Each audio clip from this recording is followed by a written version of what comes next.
छत्रपती शिवाजी महाराजांनंतर मराठा साम्राज्याचा विस्तार ज्यांनी केला असे श्रीमंत थोरले बाजीराव पेशवे यांचं हे जन्मस्थळ म्हणजेच डुबेरे गावातील बर्वेवाडा।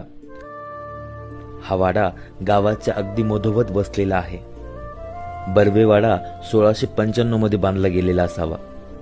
जवळपास 300 वर्षांपेक्षा जुना असलेला हा बर्वेवाडा आजही अत्यंत भक्कम स्थितीमध्ये उभा आहे। बर्वेवाड्याचे बांधकाम चपट्या विटा आणि चिरेबंदी घडीव दगडांनी बांधलेले आहे। आजही बर्वेवाड्याच्या भेटीमध्ये थोरले बाजीरावांचे 9वे वंशज असलेले श्री चंद्रशेखर बर्वे बर्वेवाड्याबद्दल छानशी माहिती पुरवतात।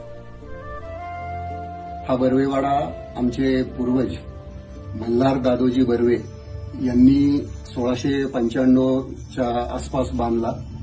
हा वाडा कुटुंबाला राहण्यासाठी म्हणून बांधलेला होता। साधारण 1.5 एकर क्षेत्रामध्ये